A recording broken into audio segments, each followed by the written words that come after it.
Hello, everyone, and welcome back to Intelligent Business Process Management, where technology meets leadership. So really excited about our next presentation.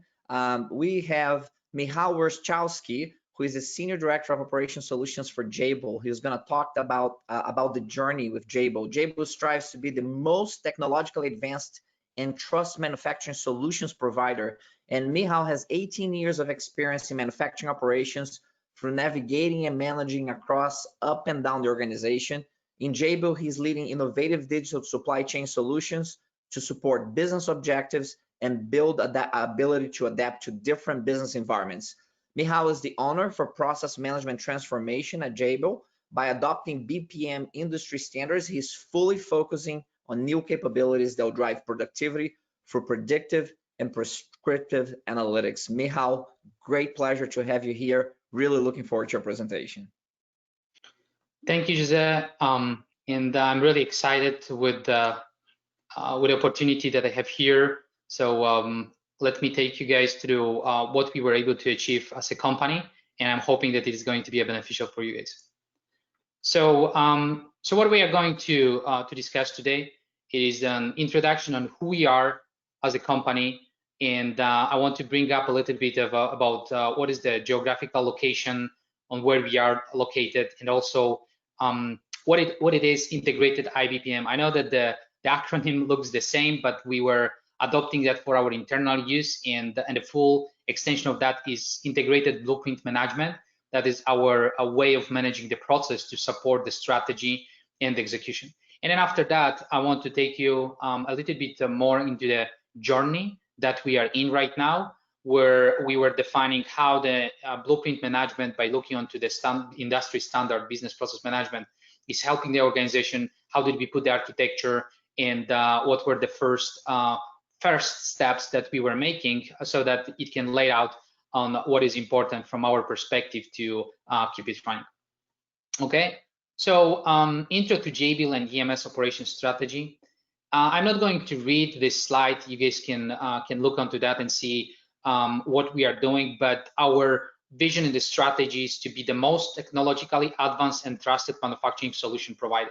So we are a partner with our customers, right? We are on the market for almost 55 years, 53 years exactly. We are around 25 billion of revenue, 200,000 different employees around the globe, 120 sites globally. So it is pretty big organization, if I can say like that. And we are supporting a really huge portfolio of the markets, starting from the consumer, packaging, energy, healthcare, automotive, and so on and so forth. So pretty much whatever you are touching on a daily basis, that might be coming from us, as we are partners for those big brands and we are manufacturing for them, right? So that is quite interesting. Whenever we are having a conversation with anybody from the outside of the company, when they say, Jabil, I'm not sure if I heard this name before, and I'm saying, well, definitely you touch our product on a daily basis, right? Because we are partnering with almost all of the brands around the globe. Now, if it comes to the specific of the company, we are supporting our customers, starting from the innovation, going through the design, development, and delivering all of those things.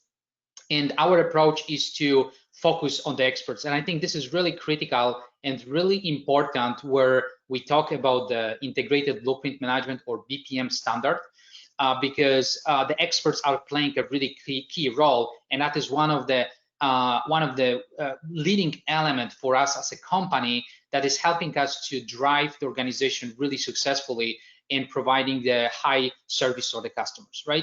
So this is about the company. I hope that it is helping you to get a little bit closer understanding on who we are and what we do.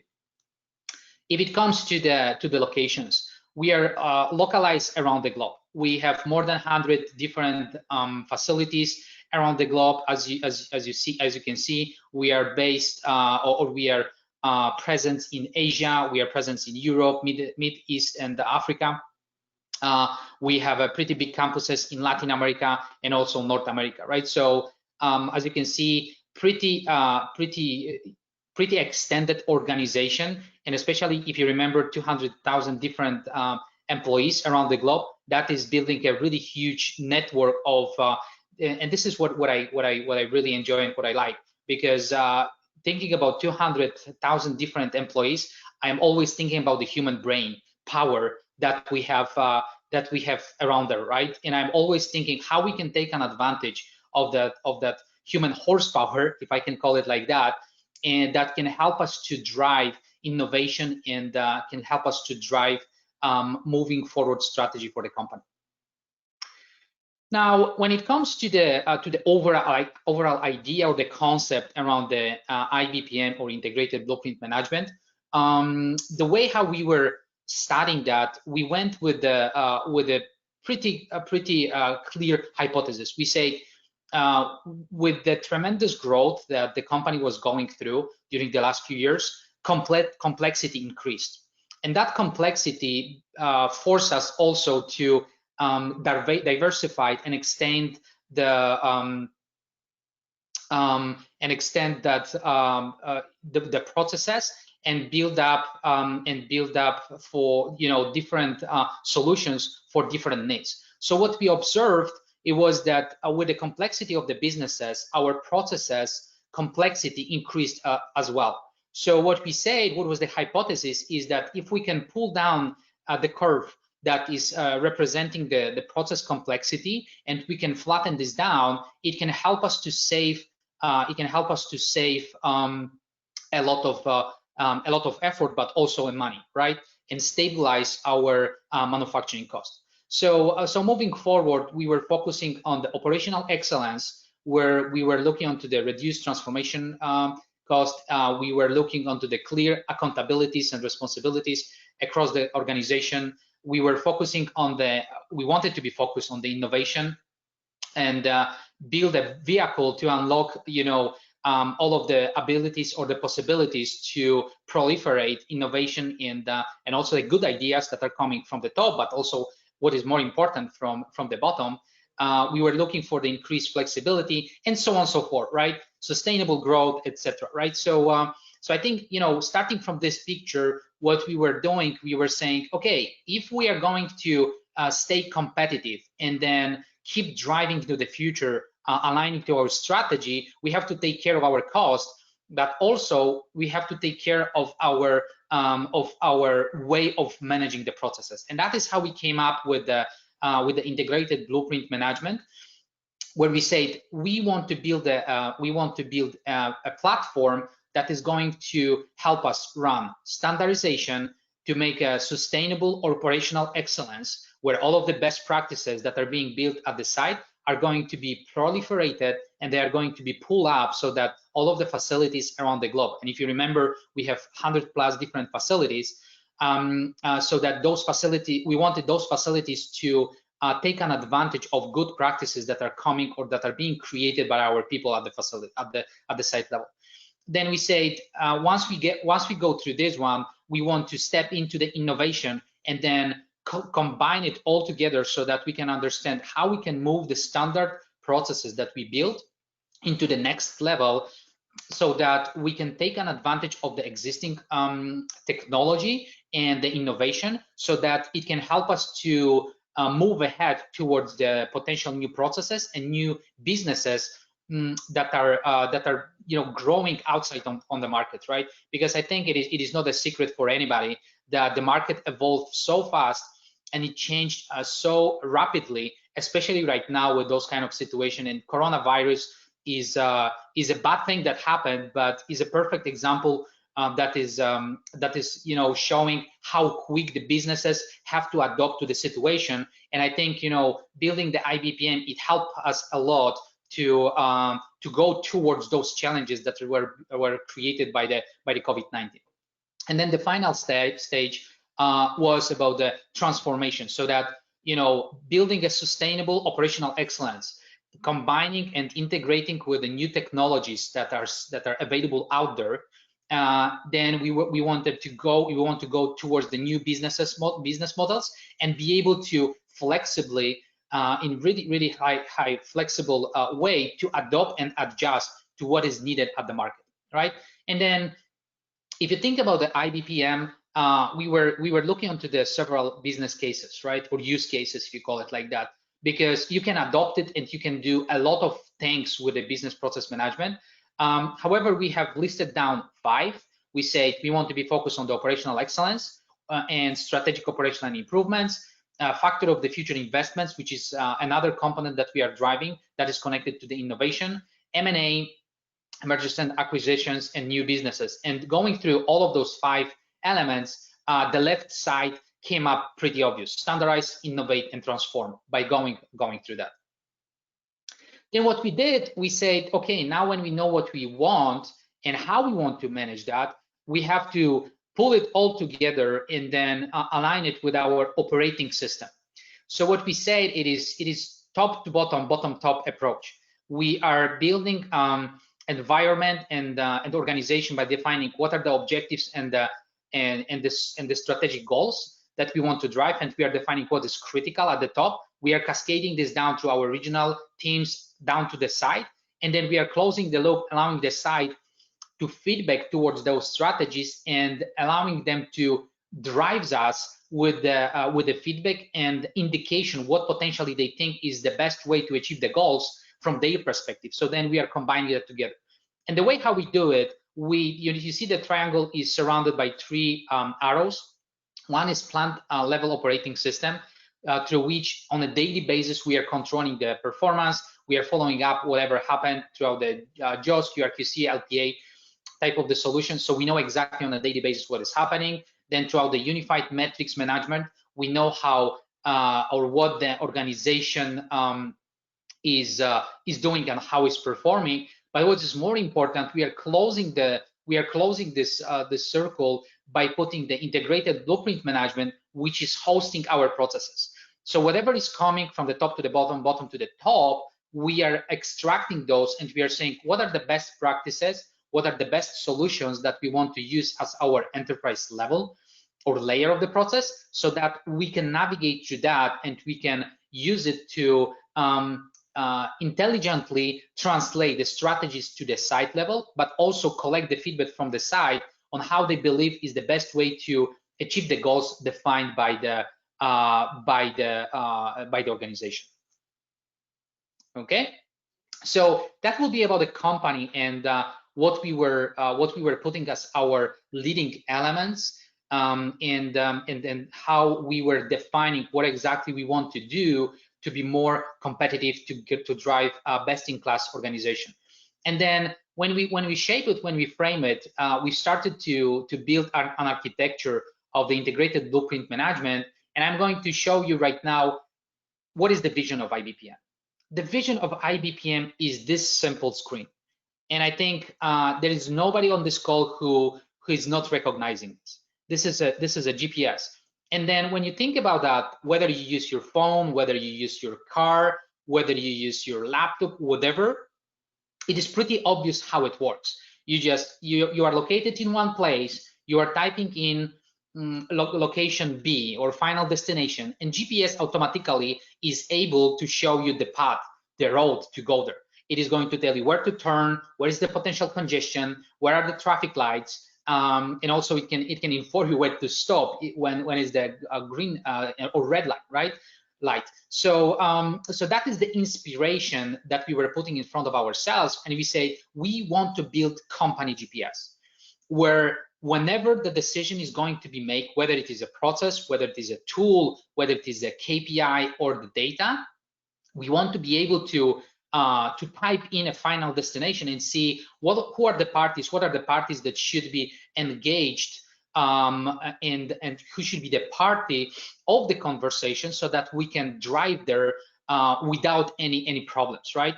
So we were looking, and you see in the surrounding of this GPS is explaining what we were looking for: sustainability, accuracy, updates, and all those kind of things. However, if you think about the GPS, I'm not sure if we all are thinking or understand how complex it is, right? Because it is not just easy to open the navigation panel or the GPS and then look onto the screen to understand, and everything is happening magically, because nobody has a magic wand to build those things, right? Because behind the scenes with the GPS, there are satellites, there are cars, the Google is recording the roads, the streets, and a lot of architecture, methodology, and the tools, and a lot of effort to be able, or that the people are putting for us to be able to drive safely from one place to another one.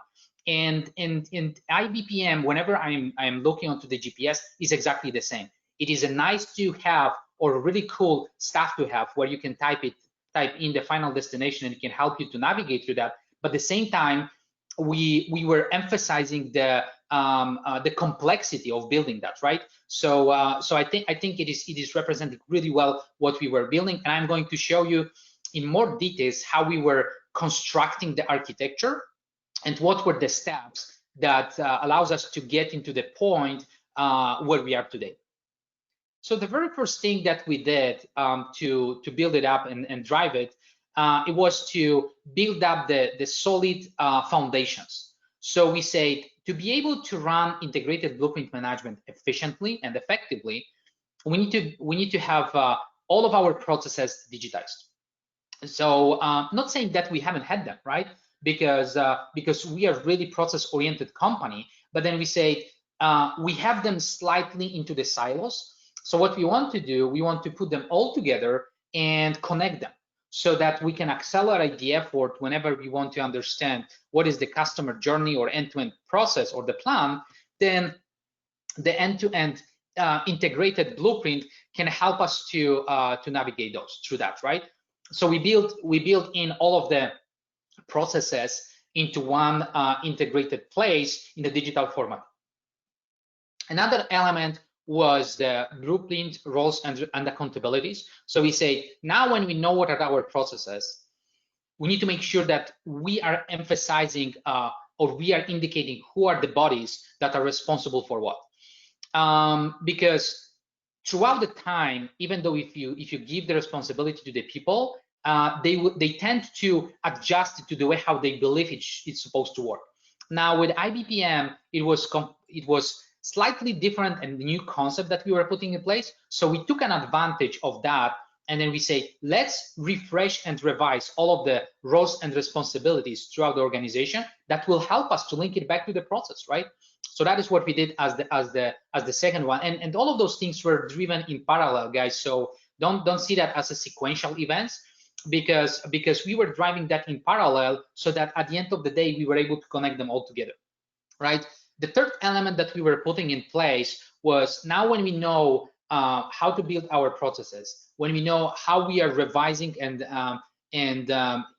refreshing the roles and responsibilities, we said we need to have a common platform or the forum that can help us to communicate efficiently. So we started to put our experts committee meetings, expert committee platforms, and then also we started to connect our top management throughout all of the levels down to the site.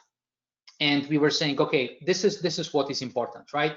Those are the strategies, and we were building a clear path that the strategies were going through different layers, and we peel it off, defining or translating the strategy to the next level down, right? So thanks to that, we were able to accelerate the clarification on how we are going to execute the strategy. Because if you will go with a strategy from the top and then you will give it to the site level to the operators, not necessarily it is going to work as you expect, right? And that is what we wanted to do. Going through the different layers, we are clarifying what are the priorities and what are the processes that's supposed to be engaged. So that's what we were building with the pillar 3. Pillar 4 and 5, they are combined, because we say now when we have those 3 elements, which is our process, our roles and responsibilities, and the forums, we need a platform that is going to help us to put them all together and accelerate the effort. And then that is where we met Signavio, and they help us to build that environment. And one of the things that I'm really excited with and it was really helpful was the collaboration hub that Signavio has, which is the place where you can put all of your experts, all of your processes, and it allows you to communicate in the real time almost, right? To consume your processes, understand what are the tools that you're supposed to use to perform your work or execute the process, but also it can look back with a feedback on what the site or what the operator is thinking about individual steps. If this is something that they agree, fine. If this is something that they think might be improved, that is something that we were extracting, and we were pulling this back to our enterprise level of the process. And then the fifth element is to focus on the real-time, the real-time expert force management, which is pretty much, I mean, in every organization, you have the navigation path where you control your KPIs, and then you bubble them up, right? To understand how you are performing, what is the results, what is the financials, etc., etc. And usually what is happening in that model, you are realizing post factum that something happened. So then you are building some avoidance or predictive after it happens, right? What we are doing, we are extending the model, and we are adding the process KPIs that are connected to the processes. And the real time, we are linking this up to our process experts, and then in the real time, we are able to redirect their focus on the right places at the right time. Okay. So then, when it comes to the standardization and the way how we were building the blueprint, looking onto the 5 pillars, and we always move around those 5 pillars, right? We say, now we need to put the layers of the different segments that we want to control. So we say, process is the most important. Nothing can happen without clearly defined and well-defined process. So process is the driver, and we always are building everything based on the process, right? So that whenever we've started the journey with a blueprint, we say process is the base, and let's start with the process. So we define all of our processes, we put them into the digital format, and then we say, now we need to understand what are our procedures. And then not only understand what are our procedures, but also we were working to standardize them and merge them so that we can have one common layer for the organization that everybody have to be compliant to. Then another element was to go over the tools, right? We say, now when we know what are our processes and the procedures, we want to understand what are the tools that we are using. It's not that we didn't know what are those tools, but there were like many tools that were playing the same role or were having a similar functionalities, but the number of the tools, of course, is not efficient from the IT perspective, especially if it comes to the cost, right? So we say, let's group all of those tools and see which are the tools that are supporting the same set of the process or the same piece of the process, so that we can select the best one, or we can merge them, and it can help us to simplify our IT landscape. And then we were going after KPIs to be able to manage all of those things, and then we close up the loop with a clear definition of the data, right? So those are the 5 layers that we were building on top of the foundations defined by the blueprint, going by the 5 pillars. And those are the ones that are helping us to create the full loop, starting from the process, knowing what are the procedures, the tools that we are using, way of measuring that, and then what are the data / information. It is representing a full view on how we are driving the process, right? And then right now, today, whatever we are going to touch or whatever we are going to influence, whether it is data, KPIs, tools, or the procedures, wherever we go, wherever we touch, it is showing dependencies. And that is the beauty with the whole integrated blueprint management, because it doesn't matter what we are touching, immediately we see what are the dependencies, who's supposed to be engaged, and who are the parties that are playing a key role to drive the change, so that they can coordinate that among the organization within the functional groups and help us to accelerate the effort. But what is more important, focus on the cost and then avoid any misalignment, because I think each of us was a witness of the projects where some of the things were missed, right? We didn't consider this, we didn't consider that. And I'm not saying it is not going to happen here, but we minimize the scale, right? So that whenever we are going through any change, any improvements, or even more, what is more important, when we go after the strategy of the company, then this architecture is helping us a lot to identify what are the dependencies, who should be engaged, who should be involved, and then how to drive it efficiently. Now, one of the things that I want to highlight also is nothing is happening without the people, right? Especially with the process in the expert type of the environment that you have to hold, right? So our global process owners that I was referring when I was describing the roles and responsibilities at the pillar 2, this is our most important layer of the company. By saying that, I'm saying that we nominated our process owners, not that we hire a bunch of the people, but we went through the company, through the organization, and we say, who are the owners of the processes? And then we change or we slightly modify the way how the process owners are hosting or holding the processes in their hand. And then they became our owners of the segment of the processes. So anything that is happening, for example, in materials cannot happen or cannot be changed without the approval of the global process owner that is owning the materials portion of it, right? The same engineering, quality, manufacturing, etc. And thanks to that, we are putting the the clarification on what is the ask from the site or what is the ask from the region up to the global process owner, and he together with our experts on our committee, they are deciding if that is the way how we want to drive the company at the enterprise level, or it might be a piece of the process that we want to keep or host at the site level or at the region, right? So that is becoming a really critical function for us, where the process owners or global process owners, they are becoming decision makers if it comes onto the way how we execute the strategy, but also how we run the innovation. Of course, not by themselves, but within the committee that they are coordinating by going through the organization. Quick example on how we were running the check when we started and when we were going after that, and those are random numbers, guys. But I just wanted to visualize what we were doing. So based on the definition that we put in place in terms of the global standards, the tools, and the KPIs, we were going through all of our regions and we say, now we need to validate how compliant we are to what we defined. And that was a huge, tremendous effort that we put in place.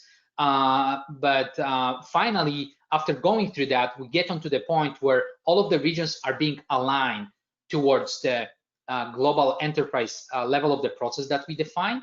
And then we were able to extract this, we call it flexibility, but those are the variables or variations that we are keeping on a side, but at the same time, they are still attached to the core processes, right? So pretty much going throughout all of the regions, we were defining 60, 70, 80% of the process is being common. And then this, around 20% of the processes are country-specific, region-specific, or customer-specific type of the processes, right? And we were keeping them slightly separate, right? But still connected to the process, so that whenever we drive the change throughout the organization, by using IBPM, we see when we are changing our global standard, so that we are having all of the important parties engaged, but also we understand where are those variations that exist, right? So that we can take into consideration upfront, and then we will avoid any problems or any confusions moving forward, right? Once we will get there. So that was the way how we were going through that. Now, the overall journey, right, from idea to maturity. I'm really excited all the time when I'm talking about the IBPM, because I'm passionate with the process, with the BPM standards and all those kind of things. But at the same time, we cannot run right away, right? It is not possible. So we put a crawl, walk, run approach into the environment, and we said, okay, here is where we define what do we want to do. Taking control, we build an idea, we were defining our global golden models, and we were learning on how we want to drive it. So we were building an architecture, we were bringing the right people, we were establishing IBPM champions to build the network. Then this year we are going through the cultural transformation and cultural change, so that we say this is the way how we are going to run the business, right? IBPM is the platform that you should supposed to use to run your process compliance check. And then we are empowering our SMEs. SME is a subject matter expert person located at the site level, and they are responsible for the processes. So, so the way how we are running that, there is no like global team is going to dictate how the process should look like.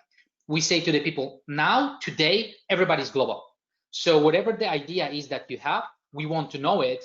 And then throughout the IBPM, bubble this up to the global process owner, because he can help you to expand it and then put it onto the global baseline, and making sure that whatever is coming from you as the user, the final user, it will be seen by any other facilities, and they can take an advantage of that, right? So that is what we were doing. And the other thing that we are driving in parallel, and it is going to take us till the end of this year and next year, it is to build this self-sustained improvement loop. So we have the clear architecture of the process, or the way how we are running IBPM, by looking into the process, tools, procedures, KPIs, and the data. We put it into environment so that everybody knows what is the global baseline, what is the standard that they have to be compliant to. We are extracting those variations that potentially exist, and then we are dragging that onto the point where SMEs within that community, they can keep it running self-sustained, right? Which is every change that is happening will be looping back to the global process owners, and vice versa. If there is any initiative that we want to drive from the top perspective, right, then we are dragging this down through the same path. So we are making sure that our process experts at the site level, immediately they will see what we are asking them to do, or what we are asking them to validate. Very quickly, major steps. Whenever I think about IBPM, and I had this presentation in front of different audiences, and always they are asking what were the first steps that you guys made, right? So here I was trying to lay it out and then show you some kind of perspective, but the one and the most important element that I was focusing on within the organization, together with my peers, was to secure executive sponsorship. There is nothing more important, right? Where I was looking onto the people who are either owning the process at the VP or senior VP level, and they are willing to participate with that, right? That was really important element. And in the organization, luckily for me, and our organization is process oriented. So every executive that I was talking to about the IBPM, they were so excited that finally we can have everything on one platform and everybody can communicate, right? So it was pretty easy thing to do by engaging them and getting the sponsorship. And then after that, we were going with a broad engagement with the senior leadership. We were defining the process owners. We were defining what are the facilities, what are the processes that we want to drive, and how we want to drive it, right? So we were going through the 5 pillars. We were defining the major end-to-end processes. We began the standardization plan to ship, and so on and so forth, right? So this is a sequence of the events, and you can see that we spent 1 quarter to build up the architecture, gain the support from the executive, and then define how we want to move forward, right? So it might, in my organization, I'm always being challenged with the time, because we are contract manufacturer and time is money. They always say to me. So so I'm seeing that as something that take a pretty decent amount of time. But some of the people are saying that it was super fast, right? I don't know what is the answer, but I think defining those things within the quarter, that was reasonable, and then moving forward and pulling all of the critical puzzles of the whole picture. That is what helps us to build the full picture and full structure. And then finally, I want to bring up and emphasize the point and give a recognition to Signavi, because they help us a lot to run it. If you look onto the screen on the right bottom corner, right, you see the GPS. On the left side, you see how we translated this GPS to the workable model for the organization. So we have several layers. We have our company layer that is representing what is important: procure to pay, plan to ship, call to cash, etc. Then every circle here is being dragged down to the process groups. Whatever is surrounding, we are calling them indirect processes, whether it is HR, finance, IT, etc. But they are supporting across the board, right? So then we are dragging this down to the next layer, which are the group of the processes, as you can see here. And then we are able to drag it down to the process steps, right? Which are representing process maps, process flows, the tools, linkage, etc. And then finally, here is the element that I was referring to. We have a global standard on top of all of the regions, but then wherever there is any deviation that we want to keep, then we are hosting that at the regional level, right? So in Signavio, on the navigation map, we are allowing our people to drill down from the top to the bottom and from the bottom to the top, so that they can efficiently go through the process and understand what are the dependencies, who should be engaged, what are the tools, and how it works. Okay, so that would be all what I wanted to share with you guys. I hope that you recognize it useful, and Jose, I think it will be a time for the questions. We do, Michal. Thank you so much. That was awesome. That was practical, all the way from Poland to Florida to the world. And that's a great coverage of IBPM. I loved it. And the audience clearly liked it too, because we have lots of questions coming in here, lots of practical questions. So I'm going to start right at the top. For those who have been asking questions throughout your talk, and I always start with Mariano. Mariano Mar asks about the process owners. Clearly very important, critical role. And then he's asking about the level of the process owners. Is this a full-time job or part-time? And how do you govern processes across multiple end-to-end processes? So there's a lot to that question, but let's just first on the expectations on process owners, where they come from. Well, how much time do they spend doing this type of work? So that is really important and critical question, because at the very first moment when I started to talk about the integrated blueprint management, immediately people started to think, holy crap, are you going to explode the organization? And I say, no, this is not the way how we are going to do it, right? Especially, I mean, in the contract manufacturing environment, you are not afford to spend that much money, right? And we have to be efficient. And throughout the years that I'm working in the company, I got so many good lessons, and I always keep it in the back of my head, right? So what we did, we didn't explode the organization. What we did though, we went through the functional groups and we said, okay, if you are a senior director responsible for the industrial engineering, right? What is your job? What is your role? And then surprisingly, and I knew that it is going to happen because it was like a provocative question, surprisingly, they were saying, well, I am responsible for making sure that our processes are correct. We are making sure that we have the right tools. We are making sure that we have the right softwares, etc., etc. So I said, perfect, this is the global process owner profile. So what we did, answering to that question, instead of building a role, we just pull it in, and then we change the way how people are doing their job, right? So that we took an advantage of the organization that we have, and we just found the proper level that is handling the process, the tools, and the innovation, and we nominate them as a global process owners. Well, at the beginning, if they were happy with that, for sure not, because they were believing that there is a lot of work. But then once we convert their way of working, they realize that, holy crap, suddenly our work is much easier because I understand what are the dependencies. It is helping me to easier communicate across the board. Very good, very good. That's excellent. David Janey has a question that's related on the, he understands that the organization is working globally, and there is a global standardization of processes and SOPs.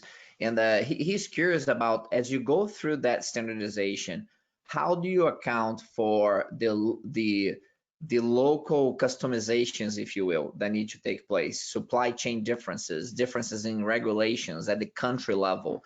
How do you balance standardization with the need for certain levels of customization? Yeah, and that is really good question, because if anybody would think that we can standardize 100% of the processes, then I think we can forget about standardization, because I think at the end of the day, my strategy is to go after 80-20. If we are able to get to the 80% of the standards, right, and then leaving the 20% for the site or the region or the customer specific type of the processes, that is the North Star that we are going after, right? So answering to that question, what we did, and if you recall the last slide that I was showing that we built in Signavio, we were extracting the processes that supposed to be driven at every site. If you think about that, everybody needs to get the demand, everybody needs to place the order, everybody needs to move the materials, everybody needs to manufacture, right? And everybody needs to have a tools, etc. So we were extracting the common layer, and we were defining this is what you have to be compliant to. However, if there is a country specific, whether it is China, Ukraine, Poland, Germany, India, whatever, then we are going to treat it as a deviation, but still it is going to be attached to the global enterprise level, so that when we go through that, we will understand, okay, if we want to touch this kind of the process, let's say logistics, right? Then we know how many deviations we have around the globe, and then we will make sure that we are taking those into consideration where we are doing, I don't know, for example, if you want to implement TMS type of the system, right? Transport management system, like a Mercury Gate or whatever, then you know what are those deviations, and you know where you need to pay an attention to not miss it. So we keep that site level still over there, but we are working to minimize it by extracting the common processes and the rules. Very good, very good. Right on. 80% design. That's the key. What about Matt Aguilar asks about global process owners. He has a commentary that everybody wants to have a say in a process, but no one is necessarily interested in stepping up and assume accountability and ownership of a process. So how does the organization deal with that? Do you nominate or assign process owners? You ask them to volunteer? What if you have multiple process owners for a certain area? The question is, how do you select the ultimate process owner for something?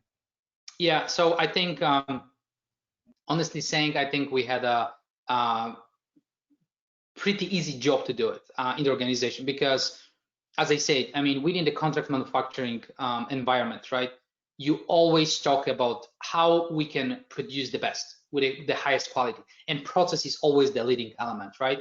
So we haven't been struggling that much with who should be that person, especially from that perspective, but especially because we are having a structure, the process expert structure in the organization, that was helping me personally to say, okay, those are the SMEs that we have within that specific functional area, right? So by just doing some kind of an interview around, we've started from the top level, saying we have within the plan to ship, we have 16 different process groups, right?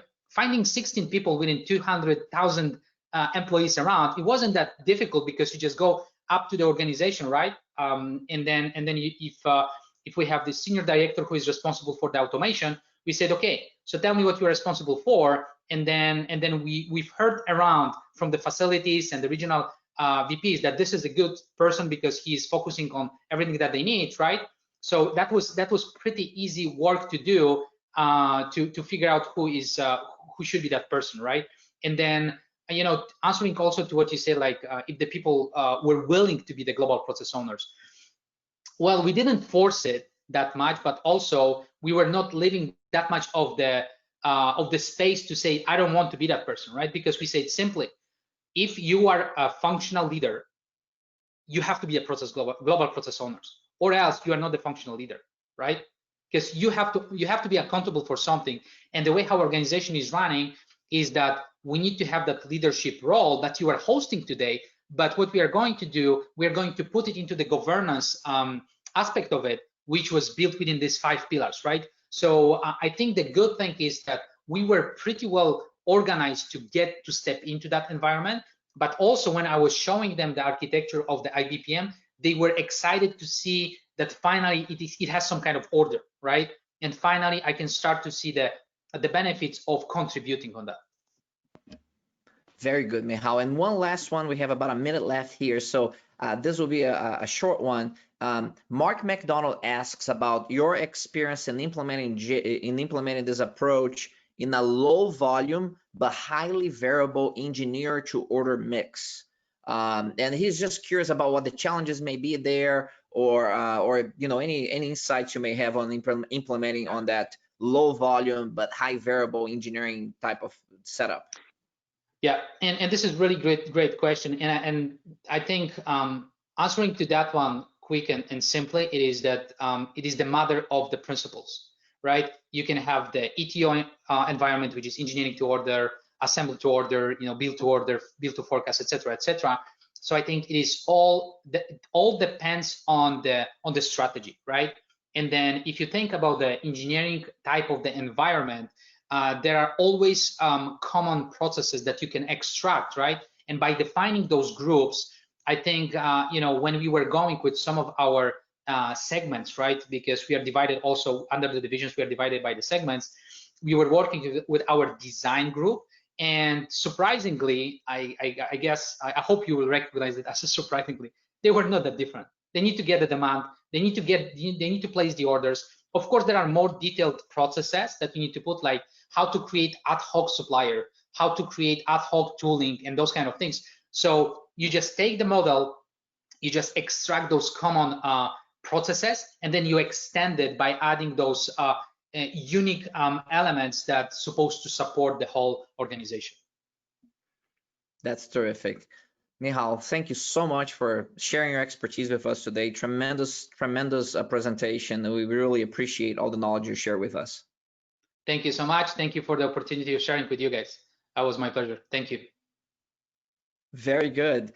Ladies and gentlemen, this completes this session. At the top of the hour, we're going to wrap up the day, and you get a chance to wrap it up with me. I will be presenting best practices from over 30,000 excellence and innovation leaders across more than 100 organizations cross industry on how intelligent business process management is designed and implemented to drive innovation and value creation. So I hope to meet you back at the top of the hour. And for those of you who are clicking off now, provide feedback on the survey that comes up, and we'll see you at the top of the hour. Thank you.